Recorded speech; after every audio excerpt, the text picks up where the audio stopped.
Thank you. So I am Tom Holyoke. I am from the California Water Institute here at Fresno State, also a professor of political science here. And we have three wonderful people up here who are going to talk about whose water is it. We have right next to me here, Felicia Marcus. She's currently with Stanford University, although perhaps also well known for being on the State Water Resources Control Board. We have Lauren Lane with the local firm Baker Manick and Jensen, and we have down here at the end of the table Don Cameron. And each will talk a little bit more about themselves. And I think we can just go ahead and get into it. Felicia, if you're ready, I think you're first. Hi, all. It's great to be here. Really looking forward to this. We're trying to do something. We'll see how well we do.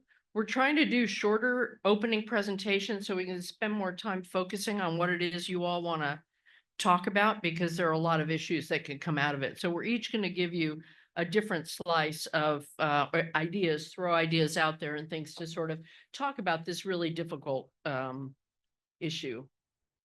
So here I am. Didn't have the slide about me, but he said who I am. I've sort of been around federal, state, and local government, nonprofit world, a lawyer, etc.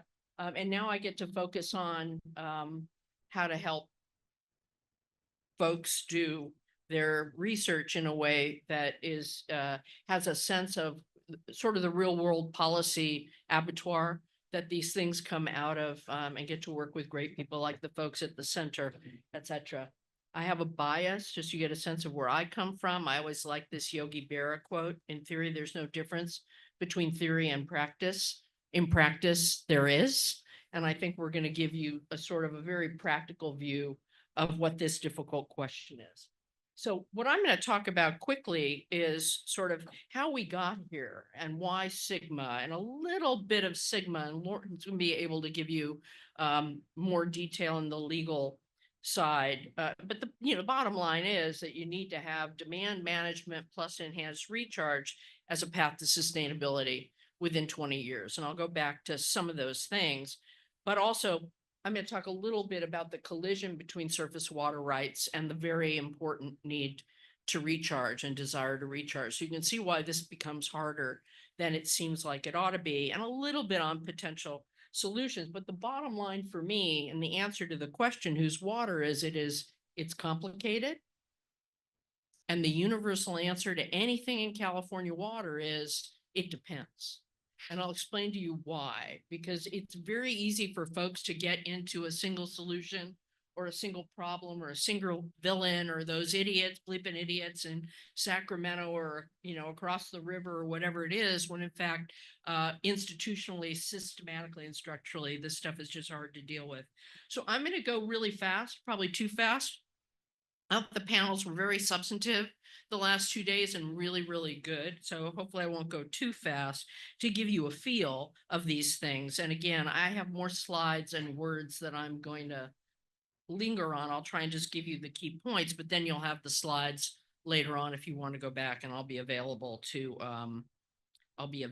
talk about it. And I think as we look at the cadence of this panel, I'll give you the overview, story, and picture. Lauren will be able to give you things more specifically and correct me on anything that I flag sort of fast and loose on. But both Lauren and Don will be able to give you a feel for what it's like right now, whether you're a GSA or a water user, et cetera, and why it's difficult. And then we can see what questions you want to talk about. Those of you who know me have seen this slide a lot. I'm not going to go through it. This is the wallet card on California water. I encourage you to print it out, shrink it, laminate it, put in your pocket. I have some laminated ones at home. And the reason is, when people talk about California water, they rarely get it right. They know one slice really well, like the parable of the blind men and the elephant, where each is touching a different part of this creature, trying to describe it, and it couldn't possibly be real. Well, in California water, and I've been in and out of it, I have escaped it periodically when I just can't take it anymore, because you end up with people just repeating themselves louder and slower past each other on one particular issue without stepping back and looking a little bit more broadly at it. And so this will arm you for cocktail party conversation about California water, or the people who will say, those bleeping idiots, if they just did this one thing, like we saw the Billy Crystal movie, there's one thing analyze this. It is the movie, right? Analyze this. But just one thing would solve the whole problem. You know, if you just build more dams, that'll solve the whole problem. If you just conserve and recycle and stormwater, that'll solve the whole problem. Like, I call BS on that one. That just isn't true. And so key thing to know is we're different than other states. We've got the most variable hydrology. Sometimes it rains, sometimes it doesn't, sometimes it snows, sometimes it doesn't. It doesn't fall in the places it's most used, in the seasons it's most used. That is different than other parts of the country, and it's an important distinction. I always talk to my colleagues. I'm quite popular talking about California water and other states because I will admit our sins and what's difficult, but I will push back and say we are much more complicated to deal with hydrologically, culturally, politically than those little square boxes that the rest of you guys live in. So you all know it, but you'd be surprised from the dialogue how many people seem to think we have one big bucket of water and somebody's doling it out and either being miserly about it or giving it to the wrong person. And that is clearly not the story with California. Every place has a different mix of water. Over half Californians live hundreds of miles from where their water comes from. That is not true in most places. And if you're a little community on a shallow well or you live next to a river, you kind of know where your water comes from. Most Californians do not. They get it from a wildly different mix of either above ground or groundwater. And a lot of times they don't even know where it comes from. Very different kind of body politic to be dealing with these things. Every place has a different set of water rights. And we're going to talk a little bit about water rights because that's where the rub comes from. But because of that, you have a mix of solutions and a mix of situations. And it is key because of that variable hydrology that storage becomes essential. Storage and conveyance. I'm not saying picking a given project, and certainly doesn't mean every project, but modern California, either agriculture in the Central Valley or the social and economic miracle that is Southern California would not exist without storage and conveyance built in the middle of the last century that can last you through multiple dry years because we have multiple dry years. And so I'm going to come back to that in a minute. And clearly we've got that amazing Mediterranean climate. There are only 5 of them at scale in the world that can grow the level of healthy fruits and vegetables and nuts that we can. And that's what we're called upon to do a lot of the time. Maybe not to the excess in some places, which is we've overstepped what the system can provide, but it's an understandable impulse to grow all of those things because we can here, which is a miracle. An event. So that very important. Now I'm going to go quickly, but here's the driver for change. This is California on climate change. Everybody talks about a dam, their favorite dam or whatever. I'm sorry, our biggest storage is in our snowpack, and that's what we're going to lose with climate change. That is a world of hurt for this system. And so that became a really huge driver for Governor Brown. So we ended up doing the California Water Action Plan. This is another wallet card. All I'll say about this is it was an all of the above approach, and it was designed as much to get us off that ridiculous cocktail party level of talking points and to say to people, hey, we've got this freight train of pain coming at us. And maybe it's 30 years away, maybe it's 20 years away, but it's coming. We've got to stop arguing about the small stuff and figure out how to do all of the stuff we can if we have a snowball's chance, no pun intended, of surviving what's coming, because all of the fights we have now will seem like a picnic if we lose that snowpack and we haven't compensated for it. And the big dams people are talking about, whatever, that's not big enough.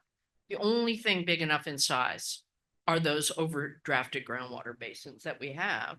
And so that's why Governor Brown put his political markers down on getting Sigma passed. I'll say. So that's reality. You guys know, you've seen these pictures, the gray satellite pictures and that Corps of Engineer picture, and a little notice about also a bunch of it is contaminated, but there's a whole nother story around that the state is trying to deal with. But what was the state interest? Well, it was the only thing big enough in size, so we had to do it. How could we use it if we didn't manage it? But then how we decided to manage it was quite different than the other states. We were the last state to have a comprehensive statewide management framework for groundwater. a point that was made over and over again and made it was very helpful in getting it passed. But we didn't get that done until 100 years after the surface water management system, such as it is, came into place. And in theory, it's simple, but in practice, it's really hard. I'm not going to go through all these. You can go back to them. It's just, again, it's a view from a practitioner. And this key thing, this was pragmatic, politically possible progress that would take advantage. I'll jump to one of my conclusions of the culture of the places we were going to be in. There were a lot of people who wanted to say, make everybody meter, make everybody measure, make everybody report, treat it like a refinery and regulate it from Sacramento. And a lot of us from all around the transom, and I give Buzz Thompson and other folks at Stanford credit. A lot of people deserve credit for doing multiple uncommon dialogues over the years saying, how would we do this? And a lot of times people would say, you can't ever do it. Third rail, never going to happen. But we had these off the record conversations where we thought, well, we should use the federal model and let the locals be responsible, because it literally is a community resource. Have the people sitting on top of it look each other in the eye across the table and figure out how to manage it. There's not one way to do any of this. And then do the system of having folks, oh, sorry, now I really have to go fast. Have folks meet certain markers that the state would set, and then have a backstop for those places that didn't, and help the early adopters and let them teach each other. So farmers talking to other farmers is going to be way more effective and creating models than somebody in a cubicle in Sacramento telling folks what to do. And then we'd be litigating for 20 years and nothing would happen. So take advantage of the energy in the valley where people knew something had to happen. So I've already talked about that. It's collective implementation. I was just talking about how, in coffee shops and bars in the valley, this was the level of my being a political appointee, is coffee and alcohol with stakeholders wherever they were to find out what they really thought versus what politicians and lawyers and talking point crowds said. And they say, you got to do something. Just don't say I told you so. And don't make it really stupid, because otherwise you had to go to court, 30 years, expensive adjudication, and not neighborly to sue your neighbors, but also not very effective. So Sigma is a substitute for that. And it's simple. It's just the GSA is responsible for doing these plans. DWR calls the balls and strikes. They're the umpire. And then the water board was supposed to be the scary backstop that you didn't want to have do a plan to you. That works between the federal and state government a lot of the time. It also gives political cover for people on the ground who are doing a really tough thing.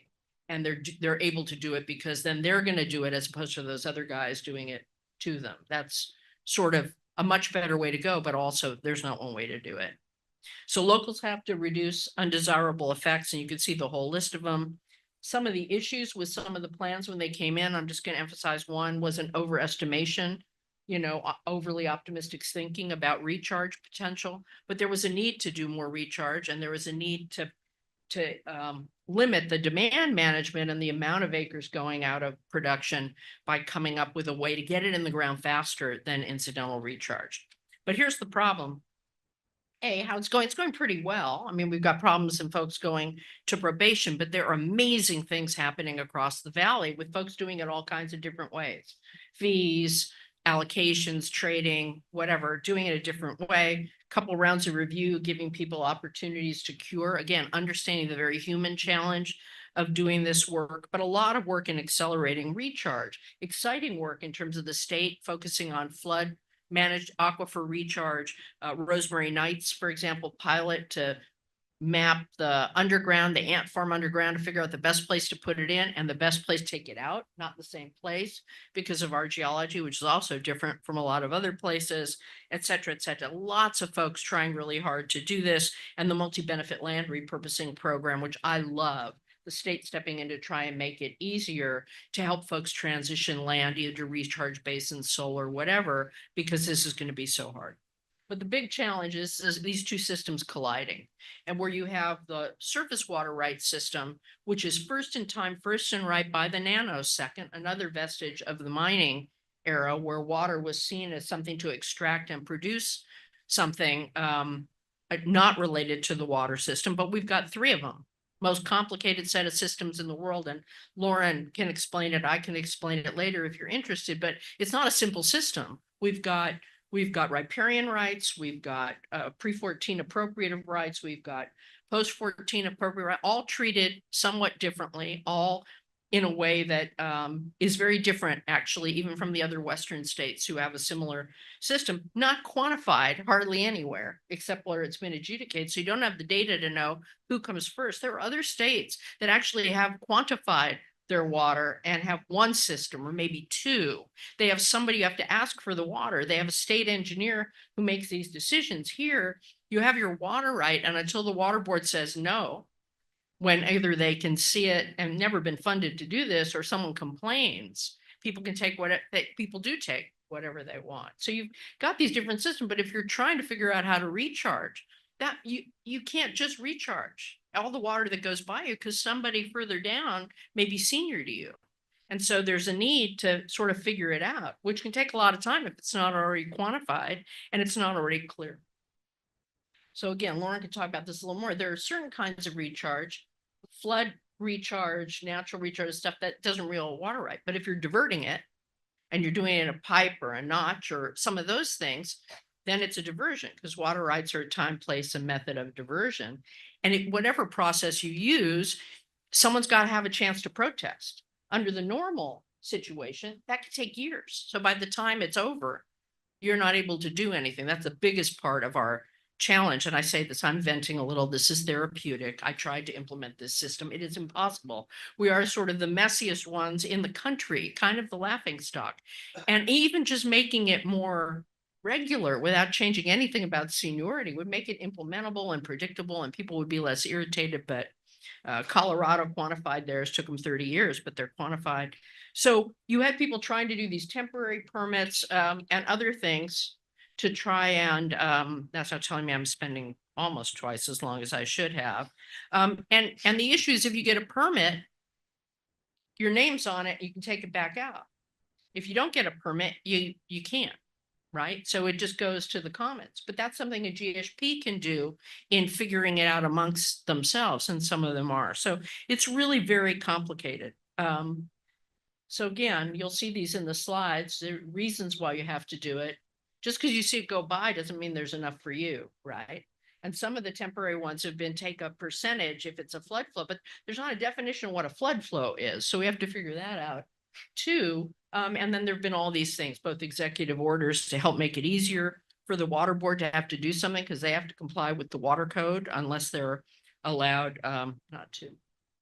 Again, I'm jumping through. That's just the legislation if you want to get to. Again, these are all workarounds for this collision of systems.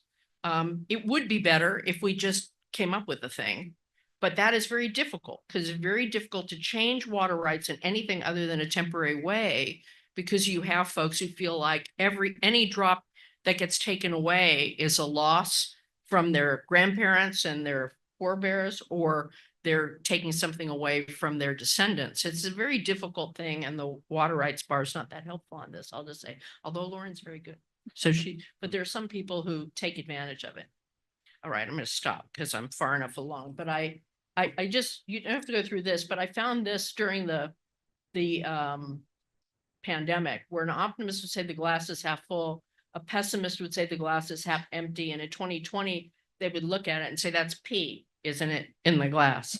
And I think the attitude and how you look at these things make a difference. I will say I'm very much a glass half full, and I feel 10 years in, folks are trying really hard to do exactly what they need to do for their communities. And we have to figure out a faster way or a better way to gain consensus about how we make it easier, because it's expensive to get a water right permit, even a temporary one. And even a temporary one, someone can protest. So it takes a long time. So we just have to figure out a better way together to figure out how to do as much recharge as we can when the water's there and it's not there every year, and get it in the best possible places, which requires better data, better collaboration, and a better, more systemic look at this, rather than just the Band-Aids that we've been trying to deal with so far. Sorry. I thought I could do that in 10 minutes, but I was wrong.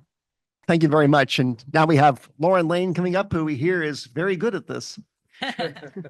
Well, the reason we start with Felicia is because she's the optimist. So my name's Lauren Lane. I'm a partner at Baker Manick and Jensen here in Fresno. I primarily do water rights, although I dab in water quality. I represent a lot of groundwater sustainability agencies, irrigation districts, water districts, and a lot of farmers, private farming clients. And I do water rights due diligence and advise on how they can comply with our regulations.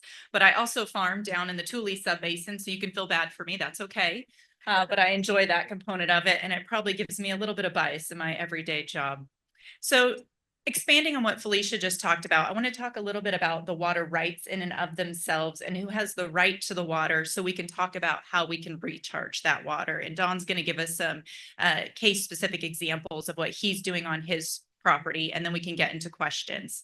So what we all live by is the California Constitution, Article 10, Section 2, which talks about reasonably and beneficially using water, right? That is what we have to do. In order to use the water in the state of California, you must reasonably and beneficially use it.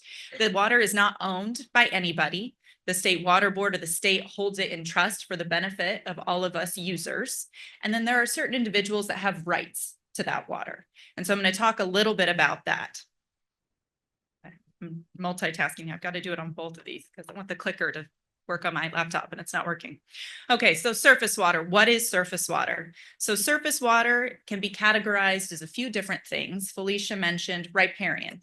So riparian water rights, common law water rights to if you were owning property on a river or a stream or adjacent to a water body, you probably had a riparian water right to use that water for reasonable and beneficial purposes on your property. Well, unlike many other states, California is one of only a couple that decided to keep those common law rights that made a whole lot more sense on the East Coast, where there was lots of rain and water, than on the West Coast, but we still have riparian water rights today. This is going to be one of your most senior water rights in California, but the caveat is they only have the right to the natural flow of the river. So they're not going to have the right to any stored water.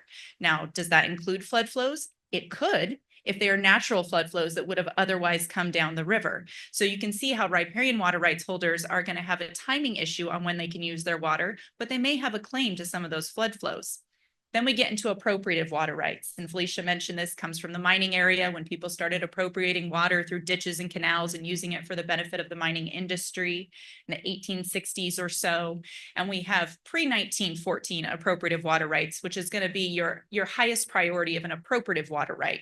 This is prior to the predecessor of the State Water Resources Control Board. This is prior to us regulating surface water rights in 1914. You had to do a few things to prove up your pre-14 rights. And honestly, today it's difficult for some people to show they have those pre-14 rights when questioned.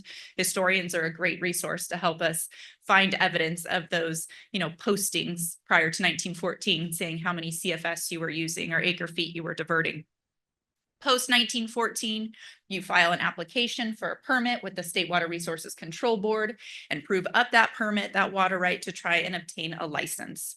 Now, all of these currently require you reporting to the State Water Board the amount of water you use.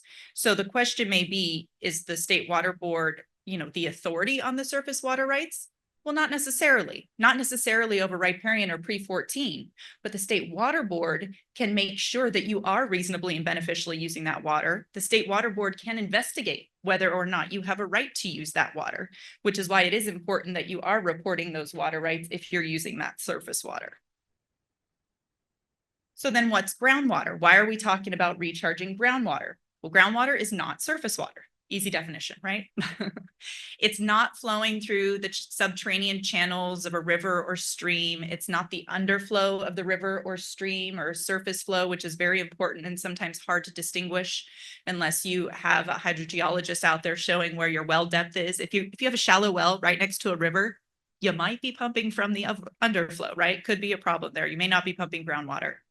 And it's not surface water stored underground. So Felicia mentioned this briefly, that if you have a surface water right and you have a permit or a right to store that water underground, that is separate and apart from the native groundwater supply. So types of rights, most common are overlying groundwater right. If I own a 40-acre parcel and I have a well on my parcel, I have a right to use that groundwater for reasonable and beneficial use on my land.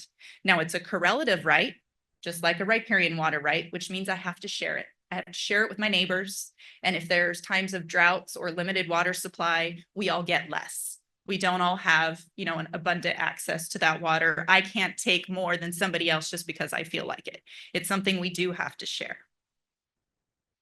So what do we have that regulates groundwater? Well, we have SGMA, which I'll talk about in a moment, but primarily what we've had up until SGMA are the county police powers, the various counties that have authorized well permits and allowed you to go out and drill your well. If you want to drill a well, you generally had to go to the county, and they may have said it was ministerial. They just process an application. You have to have a well driller say what that well depth is and submit that report to the Department of Water Resources so that there's a record of that well. Frankly, the records are not as good as they probably should be. And so that's something we're trying to fill in as time moves on, something the GSAs are looking at, trying to get that well data. But you have a well permit. Now we have ordinances that restrict you taking water, groundwater, out of a county. For example, like in Merced County, you can't take water out of the county. They've decided, no, you have to keep it here. So the counties can use their police powers to put some restrictions on what you can do with that groundwater. And then we have zoning requirements. Some of this is tied to water quality, but usage when you get into municipalities and into municipal supplies, and you have zoning where you can only have domestic water supplies, for example, a certain distance from other uses. So there are some restrictions. Well, in 2014, Governor Brown signed into law SGMA, which went into effect January 1, 2015. And in SGMA, we made sure that there was this language that says that nothing in SGMA determines or alters surface water rights or groundwater rights under common law or any provision of law that determines or grants surface water rights. And this was very important because although we needed to regulate groundwater, we needed to conserve our resource, what we didn't want to do is disrupt the entire system of water rights that we had developed for the prior 100 years. Right? So we didn't want to change that. And we didn't want to give GSAs or anybody else authority to dictate what your water rights are. So how's that going?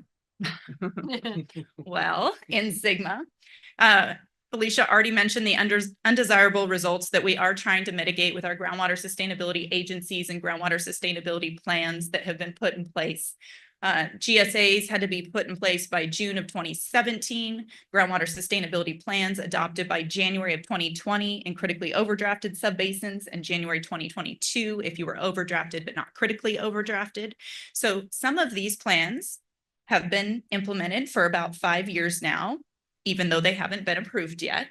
Some of them have been implemented for about 5 years now and are still trying to get approved, and they're modifying and changing how they're implementing. So I would say we're learning by doing. I'm a Cal Poly grad. So, you know, we're trying right now. It's not an easy process. It's actually a very difficult process. And we have a process, as Felicia mentioned. I think she said it was easy. I think you used the term easy, Felicia. I'm a little concerned about that. But Well, simple. Relatively simple. Relative to a top down. Yes. So what we're doing is the Department of Water Resources is the one who decides whether or not those plans are approved or not approved. So it's approved, incomplete, or inadequate. If they're incomplete, then there's an opportunity for some correction over a 180-day period to come back. Then they could be approved, like DWR approved 15 plans today. If you hadn't read their email yet, one of those was my subbasin. And if they're not approved, then they go to the State Water Board to determine what we are going to do with those. So in front of the State Water Board, we have 6 subbasins that were deemed inadequate. We've had 3 probationary hearings at this point in time, and I'm sure you watched those very long hearings, and I'm sure Felicia is very happy she's not on the State Water Board listening to those hearings because they were quite painful. But the first one being the Tulare Lake subbasin. That one, the State Water Board put them in probation. Shortly thereafter, you had landowners filing a lawsuit against the State Water Board. Kings County Farm Bureau and a few of the landowners filed a lawsuit. The Kings County court judge did issue a temporary injunction and said, no, you State Water Board have exceeded your jurisdiction. You can't impose some of these things that you are imposing. You can't necessarily implement some of your policies that are not defined in SGMA, but are your State Water Board policies. So what's happening now? The State Water Board appealed that injunction. I think their briefing was due last week on the 21st, and we're waiting to see what the appellate court says with regard to that injunction and what the Superior Court later says. So maybe putting some limitations in SGMA, not necessarily that aren't in SIGMA, but maybe we didn't proactively think of, right? This is much further down the process than the drafters were working on. They were trying to work on getting GSAs in place and getting GSPs submitted. And these are, devils in the details on how we're actually implementing the process. And so that's what we're going through right now. Lots of growing pains. Tule Subbasin, also put into probation. They're in their period. That one has a lot of frustration amongst the locals in politics playing a big role, and certain groups trying to put pressure on others, good, bad, or indifferent. It's not a fun situation to be in. I'm hopeful that we will get through it, but it's costly. Lots of litigation going on there too. And then you had the Kern County Subbasin that was just continued on their probationary path until September 17th after a full day last week or week before. They now have another hearing on September 17th because they submitted a revised groundwater sustainability plan, and State Water Board staff wants to take some time to review it, which is great. That's really good because State Water Board staff is being very thoughtful and thorough in reevaluating these plans to see where we're going. But they have more to review if DWR determines others are inadequate. And we still have 3 on this inadequate list that haven't even had hearings. Kauia's was postponed, Chowchilla's was never set, and Delta Mendota's is off and hopefully never set. So how do we fix this? What are in these groundwater sustainability plans to help us reach sustainability? Well, one of the items that I think you will find in every single GSP, I have not read every single GSP, but I would bet you a drink or a coffee that it's in there, is recharge. If there is surface water available, there is a component of recharge in every one of those plans. And historically, recharge has not always been the most popular because of the water right and whose water it is that you are recharging, and the concern that you're going to take my water and recharge it, and then I'm not going to get that surface water. But under the governor's executive order, it's modifying the water code section that Felicia mentioned in the earlier slides, trying to address ongoing drought concerns and being proactive if we do have some flooding this year. And what it does is it allows for landowners to take flood flows, which we'll talk a little bit about what those are, and recharge them for a few different benefits, but not for obtaining a water right.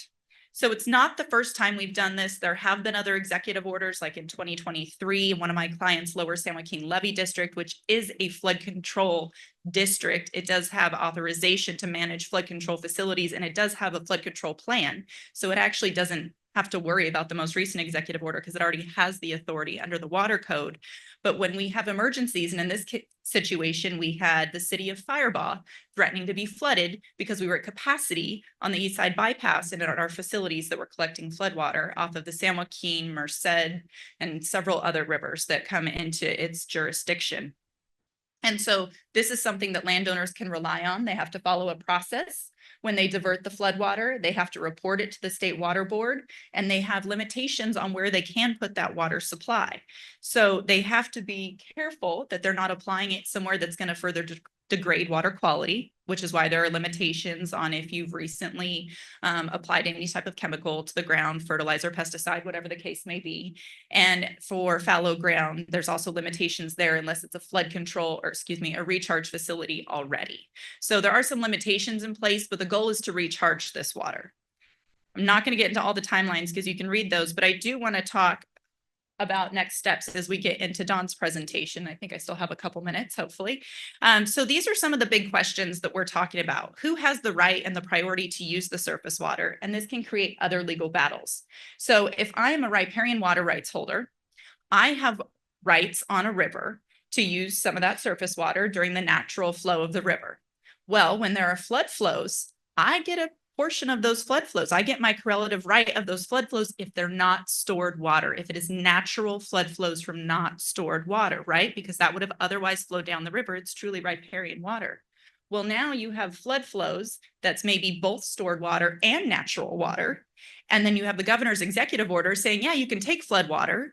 And everybody's like, great, I'm going to go put my pump in the river and I'm going to take this water. And somebody's saying, hey, wait, you're taking my water. You can't do that. So there are local agencies that are now supposed to designate when flood flows are available, the point in time they're available, where specifically you can take that water. Well, with the most recent executive order, I've heard that there are certain agencies, specifically counties, saying, we're not going to designate flood flows. We don't want that responsibility. So then where do you go? Who's the flood control agency if it's not the county? Well, some have specific ones like Lower San Joaquin Levee District, but you don't have those throughout the state of California. You don't have those all over the Central Valley. So we get into some battles on who has what water and when that water can be taken. Then can you legally recharge that surface water? Are you storing it, or is it conjunctive use? Is it surface water that you can recharge on somewhere that's applicable under the executive order? Or are you already conjunctively using that surface water supply through an irrigation district where it is your surface water right, your right to use that surface water? You recharge it for the benefit of your landowners to then pump back out within 5 years. Are you storing the water for their benefit? Do you have a permit to do that? Or is it a process under the conjunctive use? And can somebody take that away from you to recharge it? Right, you can see where this gets really complicated and we get into some turf wars, especially under SGMA, because we are trying to recharge the groundwater aquifer, but we're trying to do it in a way that complies with existing California laws. And then who will benefit from that recharge? So do I need credit because there's a pumping limitation in my area and I want to be able to pump more? So I need a credit for recharging that? Or am I okay because there's not a pumping allocation? There's no limitation. So I can just say, hey, I have a recharge facility on my property. I'm not growing anything there. When there are flood flows available, I'm happy to take it and recharge it for the benefit of the subbasin so that we never have pumping limitations. That's our goal, right? For the better common good. That's obviously an ideal situation, but there's costs associated with it. And Dawn can explain some of those. So it really depends on where you're coming from and how you're managing your property and how you're managing SGMA with regard to how you are going to recharge. And then is recharge enough? If we recharged all of the surface water that we possibly could, would it be enough to offset the overdraft in the groundwater aquifer? Would it be enough to allow everybody to continue to pump the way they're pumping now? Probably not. Would it be enough if everybody was reasonably and beneficially using the water supply as they should? Maybe. Would it be enough if we limited some agricultural land? Maybe.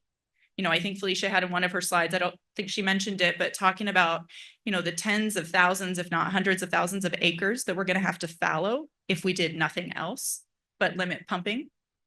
And so these are all, well, I should say, this is the livelihood of many people, especially in the Central Valley, that we have to worry about, and why these questions get very contentious amongst our clients and the GSAs and the landowners, and why I have a job for the rest of my life and I never have to worry about that. But very interesting. And thankfully, those of us who can continue to work together, and I see many of you in the room whom I work with other agencies and other GSAs and other groups, other legal counsel, as long as we are continuing to move forward and work together to reach a goal, we're in a good place. It's when those battles are going on in some of the areas as they are now, it limits that progress, and then it's going to take us longer to reach sustainability. So I'm going to turn it over to Don, and he can tell you about a project that he's working on right now, and then we can get to questions. Thank you. Happy to welcome Don Cameron up here now from the State Board of Food and Agriculture. Good to see everybody. I'm surprised everybody hung with us today. This the last group. So good to be here. My name is Don Cameron. For those that don't know me, General Manager, Vice President of Terranova Ranch. We farm about 30 miles southwest of Fresno. We're very diversified. We farm about 9,000 acres in total. And yeah, we do a little groundwater recharge. Actually started in, I hate to tell you guys, but 1983, when flood flows were coming down the Kings River, we actually put a pump in, and at the time, we just wanted to use that water to irrigate with. Little did we know that was the first of our in lieu recharge that we were doing on the property. So we've come a long way. I also have other board places that I hang out with some friends and discuss water a lot. Believe me, water has become a very large part of my life. And really, before I get into the presentation, Felicia, I don't know if you remember, we had dinner up in San Francisco after a panel up there years ago. And I was sitting next to your husband, and he kind of nudged me and he goes, "So what do you think about that SGMA part where the State Water Board will come in and take over your region?" He goes, "Does that kind of scare you?" And I said, "Yeah, that got my attention, definitely."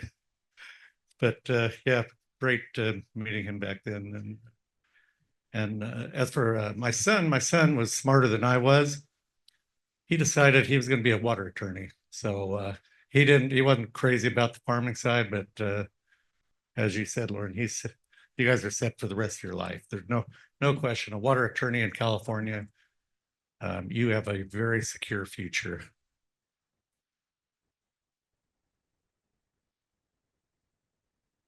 So let's talk about groundwater recharge. 2023, as you know, was a very wet year. 2017 was the previous flood period that we had.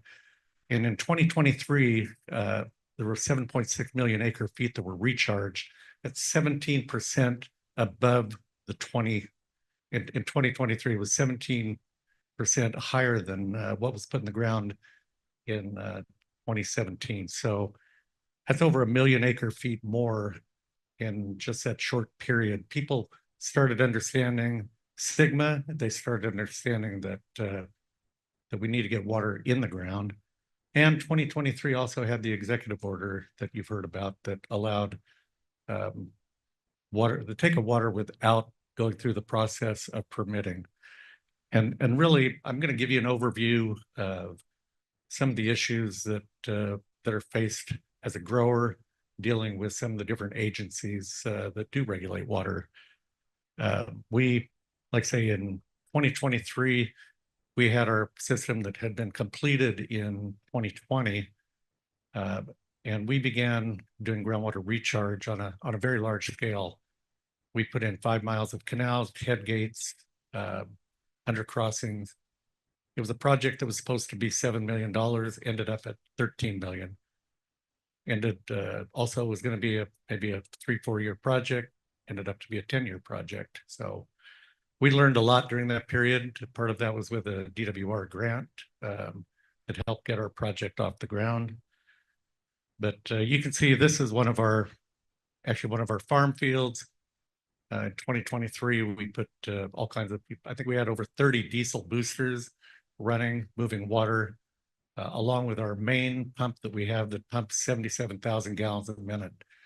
When that baby came on, we hit almost the panic button, because that is a lot of water coming on farm. 150 CFS, that's 300 acre feet per day. So we were moving water in all kinds of places, as I'll show probably my last slide. But we talk about the different agencies we deal with. We've added them up in farming. We have dealt with over 125 different agencies in just day-to-day farming, and all the different ways that we do deal with all of the agencies out there. I'm going to move on to some work with the State Water Board, because I have a few issues there, and you can understand why. It's a complicated slide. There's a lot of data, but if you look at the floodwater diversion, you've got reported diversions, you've got permitted capacity, and you've also got who usually reports that. So you can see that overall there was a total of with diversions that's permitted and unpermitted, or under the executive order, of 452,000 acre feet. Permitted under temporary permitting, which is typically a 1-year permit, and could be a 5-year permit. There were permitted over 1.271 million acre feet were permitted.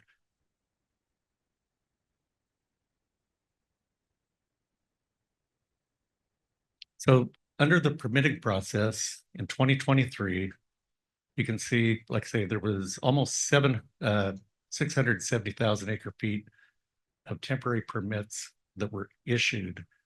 And of that, there were only 20,000 acre feet actually taken under those permits.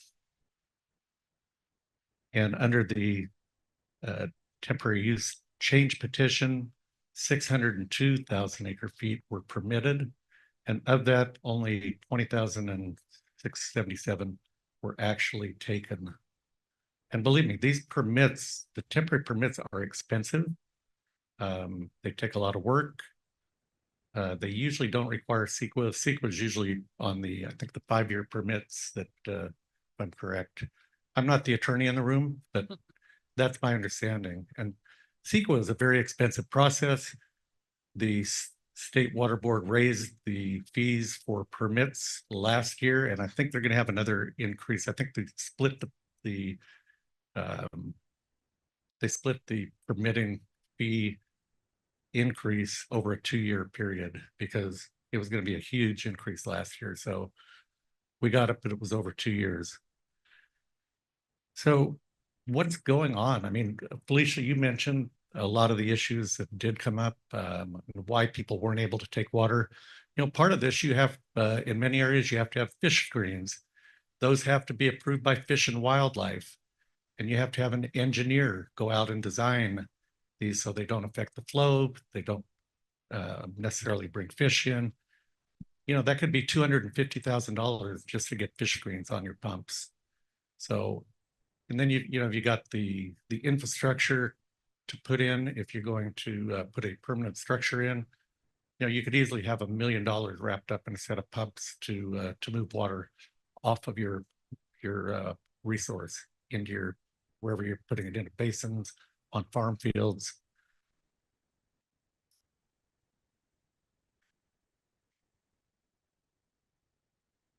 So as I said, under the executive order alone, which I think came as a big surprise to a lot of people, a lot of agencies, and to farmers, I don't think many people were ready to be able to take water when the conditions were correct on the rivers. But even with that, there were over 400,000 acre-feet of water taken and recharged in 2023. And that was outgoing without the permitting process. So you can see that, compare that to the 40,000 acre-feet that were taken under the permitting process. So I look at that and I think, well, we've got an issue here. And we know that the State Water Board would rather agencies go through a 5-year permit. And I know they want to get away from the 1-year annual permits. You know, a lot of that has to do with, you have to decide in August, September, whether you're going to apply for an annual permit. And you have absolutely no idea if water is going to show up. You know, in our region here, floodwater is typically on a 4-year average cycle. So you may have 2 water years back to back, but you may have 6 years with totally dry. I mean, I think we had past 10 years were 3 years of floods and 7 years of extreme drought. So you can invest a lot of money putting in for a permit, a lot of time, and then there's no water, and you still pay the fees. There's no question about that. So, you know, to me, a 5-year permit sounds like a better idea. That's kind of a gateway into a water right, but not necessarily. So we've seen fees go up. The State Water Board had been slow in getting permits out. And that may have been, they may have been submitted late, but it was passing up, I think, what the governor position is on groundwater recharge and really the water resiliency plan for the state. And you know, we've got the Department of Water Resources that is out there putting money in grants out to agencies to put in infrastructure to capture floodwater. But then it seemed like we spent a lot of money on the other side. You know, we take a lot of money out of that grant, satisfying the State Water Board. So as a grower, I'd love to see more of that money go back into infrastructure that needs to be built so that we can capture floodwater throughout the state. For me, I'd love to see another 1,000 or more projects like ours up and down the state, ready to go when we have water. This just shows that really the small amount of water that that was taken and put into, through the permitting process, how much was actually permitted versus how much was actually taken. So some of the challenges, let me get to my notes real quick, guys. Old school, I wrote notes. So I guess why not more? The motivation is out there. We've talked about Sigma in our GSA. We had growers wanting to charge themselves $100 per acre because they know how serious farming is going to get with sustainable groundwater management.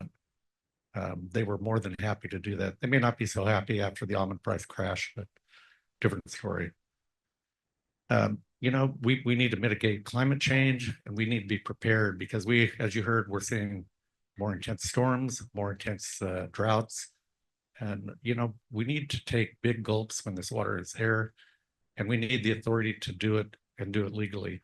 What I did on my farm in 2023, we put, I was like 18,800 acre feet of water back in the ground in 2023. But none of that water that we put back into the ground has my name on it. So to me, that kind of disincentivizes doing this. For me, I understand, look, we understand we've lost a lot of water. We've overdrafted for years. We have a great aquifer to recharge. We have a lot of room. But, we probably spent over $1 million taking the 18,800 acre feet of water, floodwater, bring it onto the ranch. It is not cheap. And, I've heard comments occasionally from the state water board that, well, you farmers, you're taking that free water and you're going to turn around and sell it for $2,000 an acre foot in dry years. Well, that isn't going to happen, guys. This is about Sigma. This is about rebuilding your groundwater and being sustainable long-term. And it is expensive. We ended up, I think our net number, because we essentially turned our PG&E pumps off and used a lot of the flood water as in lieu recharge to irrigate with, besides doing the groundwater recharge. So we netted, I think it was around 300,000 for doing what we did. We also got help from DWR for pump rental and for diesel for about a month and a half through our GSA, which was great. But it definitely is not cheap to do groundwater recharge. But with Sigma, we know we have to do it. And, we provide multiple benefits. When we recharge, our water doesn't stay underneath us. Our neighbors were very, very happy to see us recharge, believe me, because that water does flow laterally and it does benefit others. And, if you do this in areas where you have rural communities, where you have other households that are using private wells, it's going to bring all the wells up, not just the ones where the water goes. So it really is a benefit that is used throughout the region.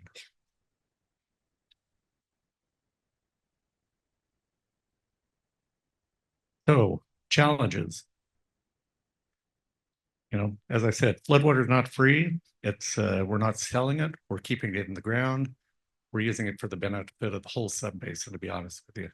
This helps make the whole subbasin more sustainable. Yep, it benefits me.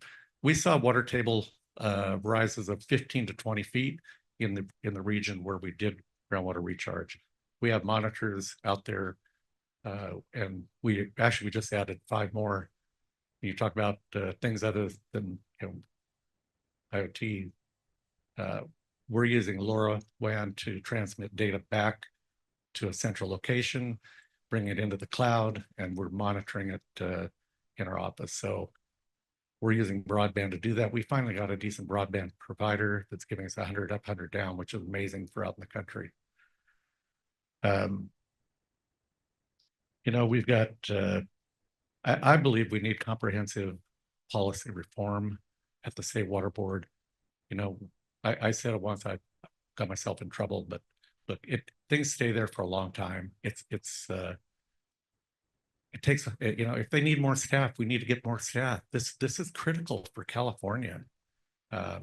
We need to get the process to be quicker. And I've been told, look, it's a water right. You know, it takes forever. And, you know, I'd rather go to DMV than deal with them. I mean, really, it's a little quicker. You know, permitting costs, we need to get permitting costs down. We need to incentivize recharge. You know, we're not only doing groundwater recharge, we're preventing flooding downstream. That's what our project was based on. It was based on flood relief downstream and for groundwater recharge. You know, it's crazy to, you know, we're providing real benefits, but it's taken a lot of money to move water, to get it onto locations that we could provide long-term benefits for.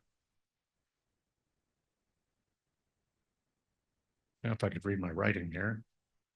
You know, talk about the ownership of water. The water we put in does not have our name on. Our GSA is not allocating we don't have a sustainable yield. We're not allocating the pumping at this time. In the future, we very well may. We may be idling ground. You know, we're looking at all the options. As a farmer, the last thing I want to do is idle ground. We want to do everything we can to keep production up and to feed not only California, the US, and maybe the world. We'll see how the tariffs go. But we need public-private partnerships. We just need to work together to solve this issue. But I think if we could, I think some of the bottlenecks are at the State Water Board, and I know Felicia and I discuss that from time to time. She has a little different opinion than I do. She's been there. I haven't. We have things in front of the board that have been there for quite a long time and haven't even hit the first question of whether there is water available. So, and in the meantime, we had 1 million acre feet flow by, go to the ocean. So to me, that's a travesty. I'll leave you on this slide. This was part of our groundwater recharge. Those are pistachio trees. We kept them flooded for over a year. You can see our drip lines are torn apart. They're floating all over the place. A lot of challenges with groundwater recharge that you would never imagine. I think my irrigation foreman is retiring this year, and I think this is probably part of the reason why. But no, we did a lot of work. We farmed and did, you know, operated essentially an on-farm irrigation system, irrigation district at the same time. It was quite a challenge. We learned a lot during that period. So thank you. Thank you very much. 3 wonderful presentations. Don mentioned the need for farmers to be able to take big gulps, at least when water is there to be gulped. What is it going to take when water is available? What needs to be done in terms of infrastructure, in terms of changes in law to allow farmers to be able to take the big gulps, to be able to store the water underground, not just for Sigma compliance, but also so they'll have the water there to use when there are other cutbacks, such as Delta cutbacks. What's it going to take? Anyone can answer? Sure, I'll jump right in. We need infrastructure to be built and ready in areas, primarily a lot of the white areas that have never had irrigation system formed or district formed and have water rights. I mean, I think those are probably the more critical areas that we need.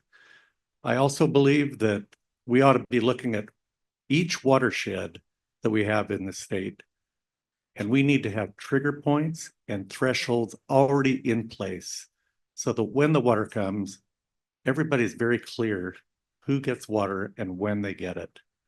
And you know, the annual permits have a very tight range for taking water, and not only that, they only allow the top 10% of the flood water to be taken, and of that, a person can take 20%. It's 10-20 rule. And so it's extremely restrictive, and to meet those criteria, it's extremely difficult to do. I just think, you know, if we have certainty, we'll be able to build projects that are going to be able to be effective in moving floodwater onto ground that can accept it and bring your groundwater table up. I mean, it's possible. I mean, we just need more projects. I agree with that, but I think for me, the focus would be streamlining, right? How do we streamline these projects and be able to determine whether or not that project is feasible in compliance with existing water rights? So I think part of that is CEQA, California Environmental Quality Act. Whether we can streamline CEQA in some way for these projects, which we have for brief periods under the executive orders, and those were very, very helpful. I can tell you I had one district, I think, that built 4 recharge projects during that time under the CEQA exemptions, and it was excellent. They took out farmland, they took out irrigated agriculture and put in recharge projects for the benefit of the entire irrigation district. They could not have done that if we didn't have that streamlined process. And the other component is, as Don mentioned, with these 1 5-year permits, we need to know who has the water rights and what water is available. And that'll come with data. And that'll come with management from the locals on the different river systems and streams. Not that it's not occurring, but maybe it's not as well known in other areas, right? If I'm on one river system, I don't necessarily know what they do on another river system. I'm very focused on that one. And so making sure we have some process there where we're sharing that information to the degree that makes sense, but for the benefit of the water rights users. Yeah, I agree with all of that. I think we need a comprehensive thing rather than Band-Aids. I think if we're going to implement it through the water rights thing where you have your name on it, it's going to be tougher, right? And so that also requires, I think, more staff obviously helps, but we specifically didn't go for a lot of staff compared to other agencies because we were hoping we were never going to have to implement Sigma and that the system would be enough to help people be able to do it themselves. I don't think we thought about the staffing we might need on water rights permits for recharge. The water board has a problem in that you have to charge the fees for the cost of doing everything. It's something that happened back in the Davis administration. It doesn't happen for senior water rights holders because they don't have a permit. We didn't get into the details. And so we go in and try and get general fund money to support our administration of the water rights, but everything is doing it with your hands tied behind your back. So I think we need a more comprehensive look. Exactly. I think we need to do enough of the quantification in right places on which watersheds. So as opposed to saying that the locals have to do these flood plans, so it can't happen, which didn't work this year because they didn't have the time or they didn't want to do it, that we just make it like a public works project of the state and put in the resources we need to do that rather than hoping people do the little bits and pieces of it all along. I mean, I think this is Manhattan Project level stuff for the future of California, future of the valley and farming. So I agree completely that we need something more comprehensive, but we can't just whisk away the legitimate water rights and a chance. Someone's got to check it. Somebody's got to know. Somebody's going to have a right to protest, and creating a pathway for it under certain conditions that are easier to call, I think will really help. I also think a longer term permit obviously becomes cheaper and smarter. People want to avoid CEQA, so they do the 1 year. So we just have to figure out a workaround on that. And CEQA is not always as hard as people make it out to be, but there's a whole industry that also charges by the word there that makes it harder than it needs to be. So we've just got to figure out how to streamline all of it, but not throw the baby. It's hard not to have water metaphors. The baby out with the bathwater, throw water rights out the window until we actually can figure out how to rationalize our water rights system so it's easier to implement in general, because everything there takes just way too long. Just a quick follow-up on reforming the water rights system. Do we need to change our standards of beneficial and reasonable use to make it more legally permissible to use surface water stored underground?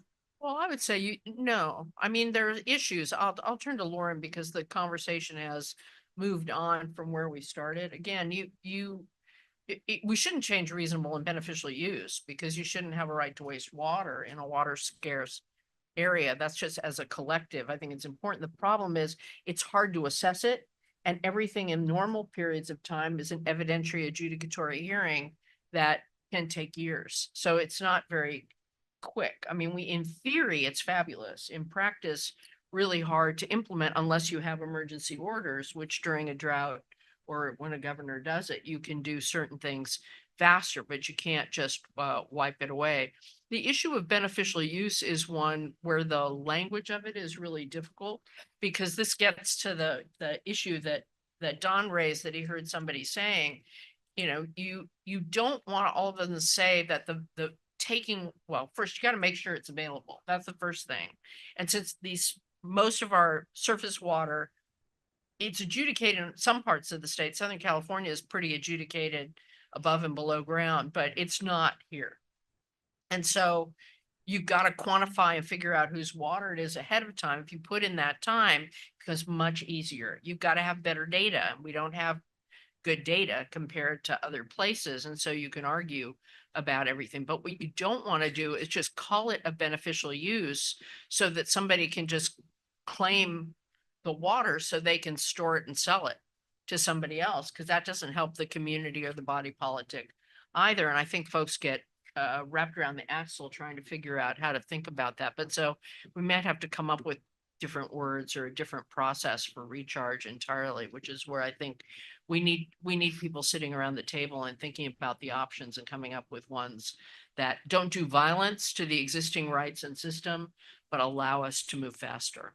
Yeah, I agree that we don't want to change the existing water rights system. I think from my perspective, instead of having the state and a comprehensive system overall, maybe that comprehensive system is that you look at each river system individually and there's a water master on each river Yes, that would system be great. who knows that system, Yeah. and that person can be in charge of figuring out Yeah. who has the rights, if there's more available, because then you're on a localized level. That makes a lot more sense. Like I said, if I'm on one system, I don't necessarily, I don't do hardly anything with regard to the Colorado River. Yes, I'm aware of it. I'm aware of the districts, but my clients just aren't down there. So if you're going to ask me technical questions about it, I'm not going to be able to answer them. But I could tell you about several other river systems and Central Valley Project and State Water Project. So I think from that side, having some more localized knowledge makes sense without actually changing the water rights system. That's right. And if you have an adjudicated basin, whether it's a groundwater basin or a surface water, there are water masters who know that.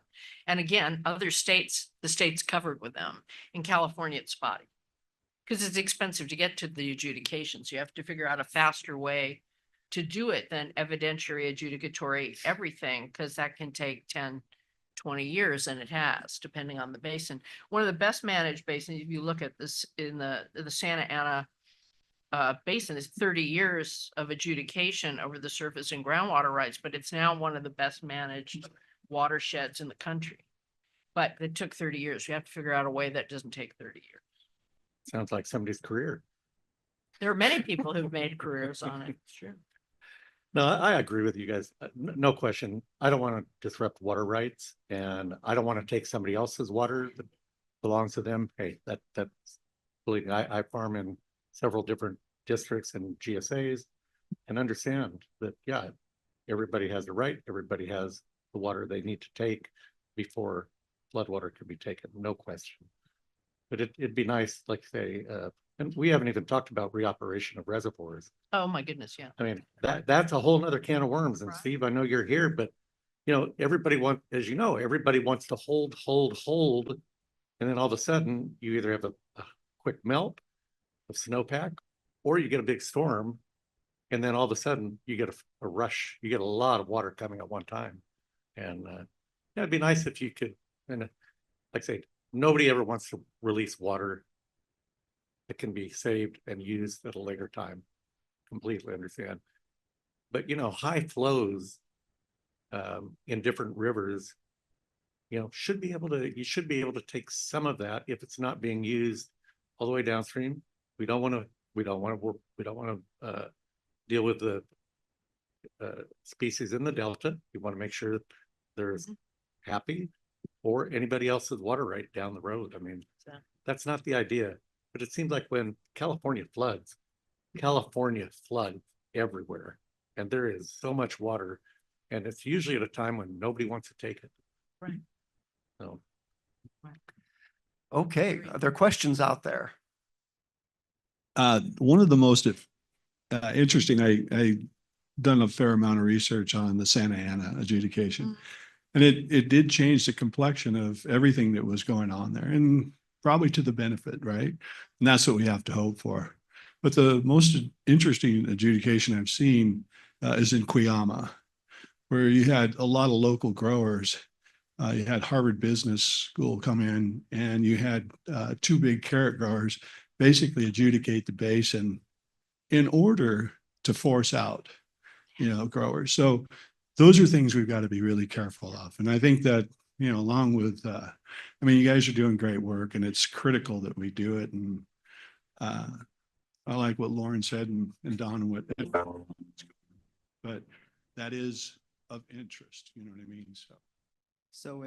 So in reference to the public and private cooperation projects that you guys talked about, do you guys have a projected number or percentage of private farmers who would have to join or agree to be a part of these projects for them to be effective long term?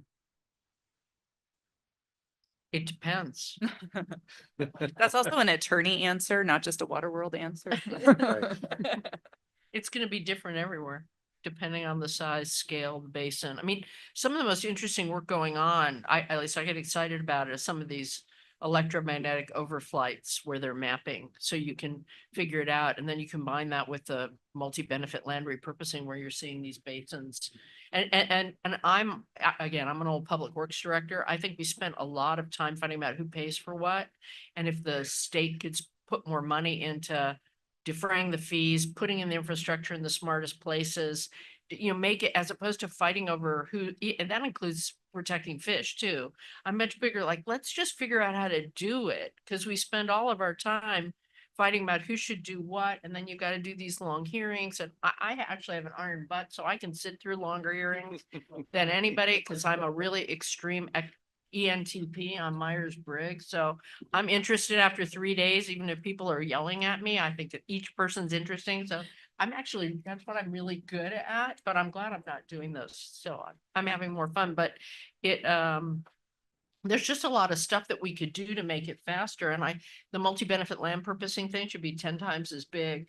That pay the fees and put the staff and even their emergency staff to do this stuff, as opposed to, if people talk about bureaucracy and process, who hates it the most? Most of the people in the agencies, because they have to live in it every single day. There's some people who revel in it, but that's just a really teeny set of people. Most of the time people are like, geez, I want to just do this. Why is this so hard? And so that's what I'd like to spend a little time on that in this next year or two, figuring out what are the top things we could do that would make it go faster, but in a collective way, right? So people spend some time thinking about it, as opposed to whichever person gets the ear of a given legislator or something. So we're doing it piecemeal. This needs to be a holistic statewide effort. And I think, Lauren, you were really right. When we were doing Sigma, we were thinking about this shift and the movement and what would happen. And what's happening is exactly what I thought would happen, with some people really diving in, and there'll be litigation and stuff, but otherwise we would have had litigation against this regulatory overlord, and we wouldn't have gotten anywhere near as far as we've already gotten. It's just like, what's the option? And so I think we need to think about, reasonable people in a room with lots of experience saying, what are the 10 things we could do in one package that would make it a lot better? Might not fix everything, but would make it a lot better. Yeah, I think you hit the nail on the head with money. Money is the big issue, right? Sigma's an unfunded mandate, which Paul Gosselin got mad at me when I sat on a panel with him a few months ago, but it's true. And there is a lot of state funding that went into the initial development of GSPs, which was helpful, but it's okay, let's solve all these problems, ready, go.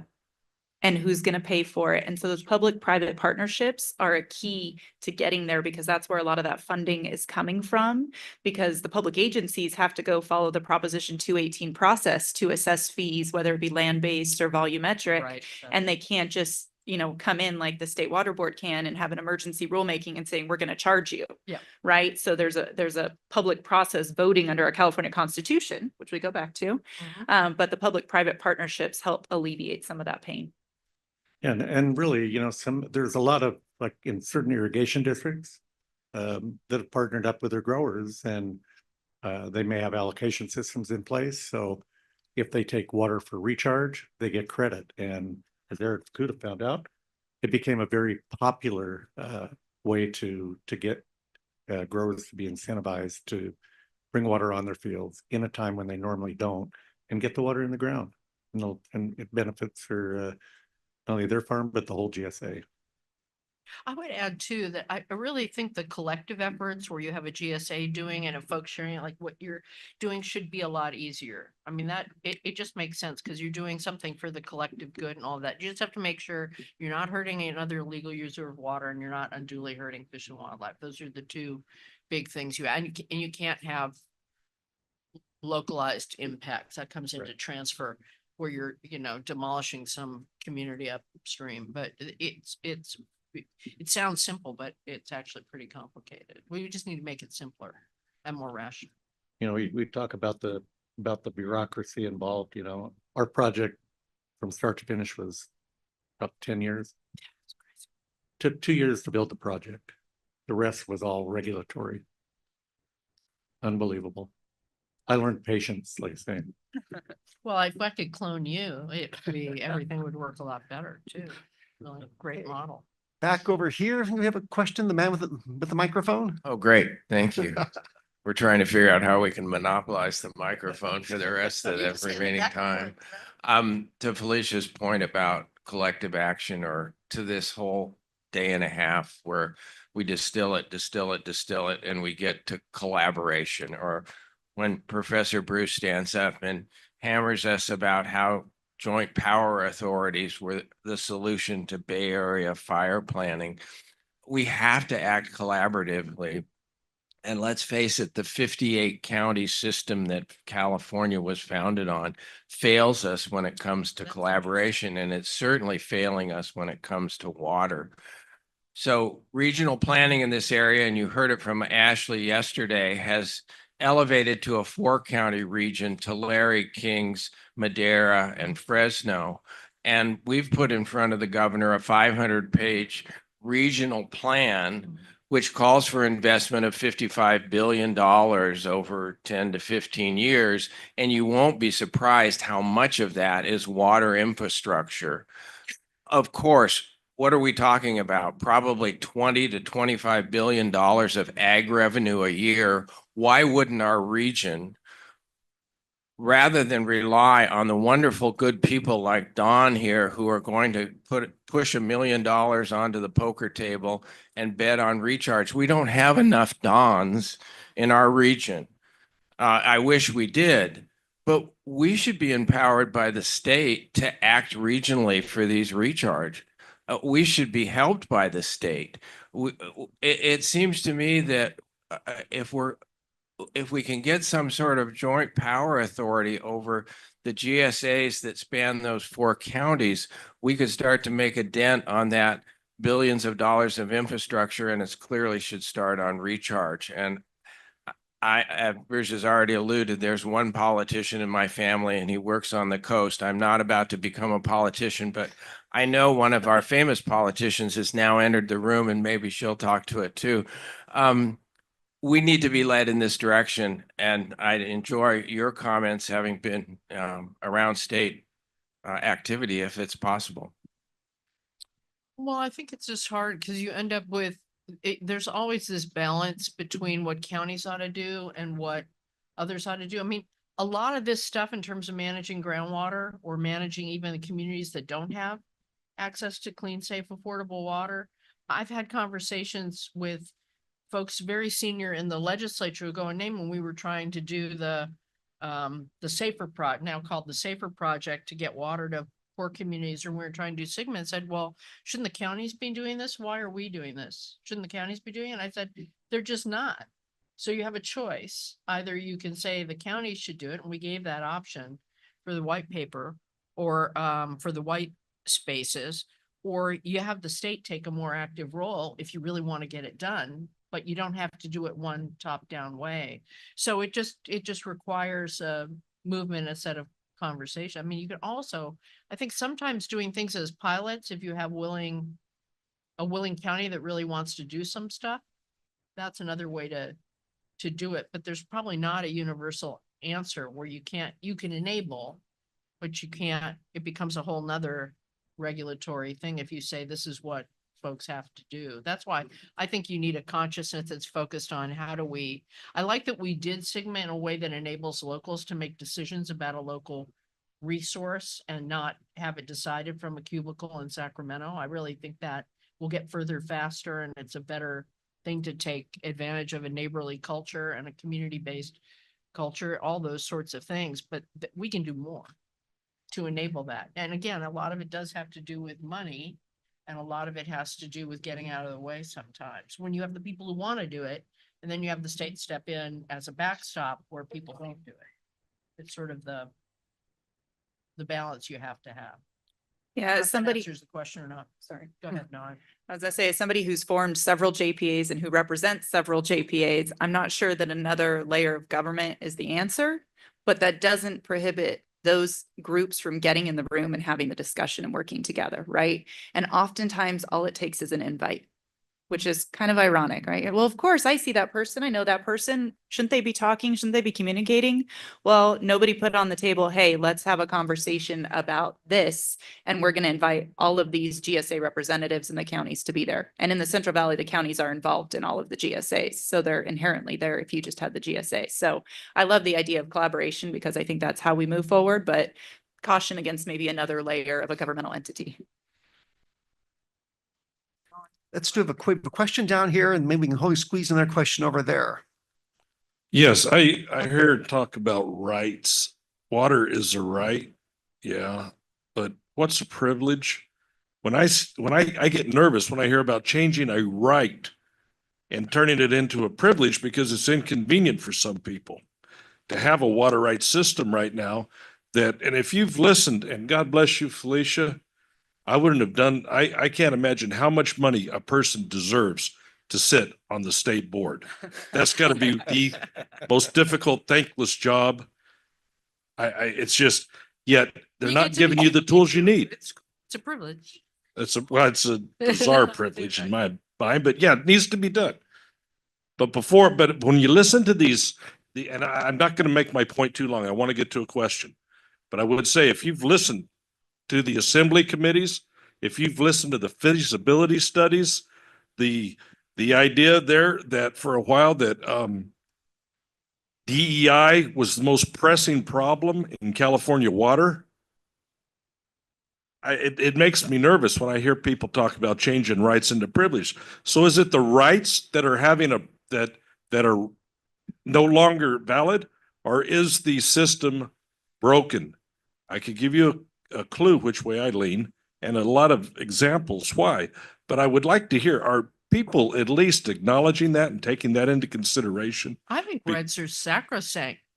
I mean, I do think that's part of it's there's so much process involved in something that touches a right to even put a condition on it that's under I think that rights are actually quite strong. It's just that we don't have, and the thumb is on the scale for them in this situation as well.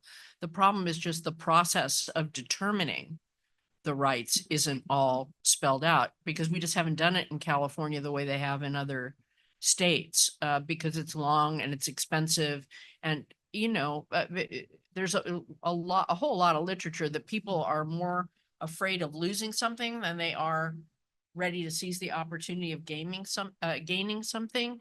And so there's the not one drop kind of attitude that everything is camel's nose under the tent. So everything gets litigated and processed forever. It's very difficult to actually make a decision that has anything to do with water rights. So figuring out how to do it by regulation where people still have a way that they can be heard, in some cases is better. In other cases, you think, well, it's a use right.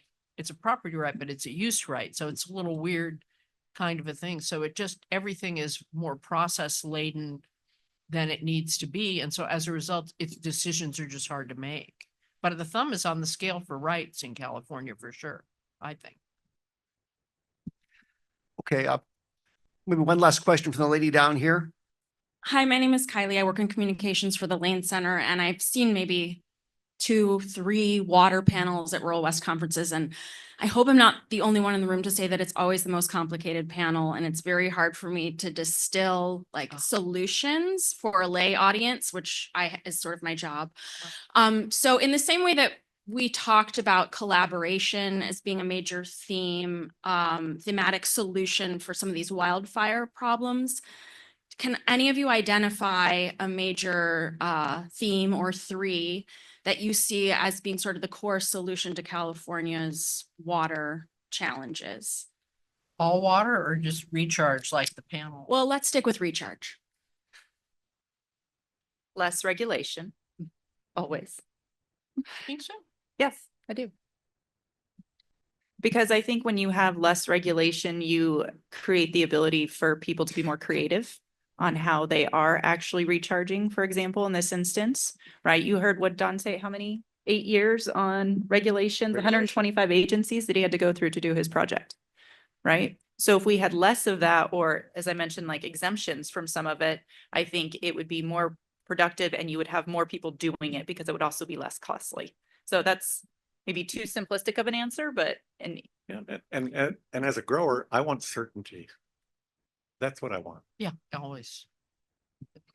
Yeah, no, I actually don't agree with, I do agree with all of that. It just depends on which regulations, because water rights are also, well, the water rights is what takes a lot of the time, but also the numbers of them. That's why I think having a plan and agreements, even on a watershed basis where people are in agreements, you're not going to get the protests, much easier to let go through in a simpler way so that you don't have to do, it doesn't have to take as long.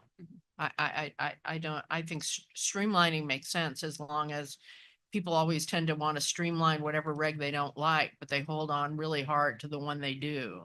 And this is about, you're not impacting another legal user of water or fish and wildlife. And I think that the former takes more than the latter in this one, at least just my experience sitting on the other side and thinking about how much is being charged per hour on certain issues. Sometimes I'm like, oh man, this is going to take forever, which is why they always settle.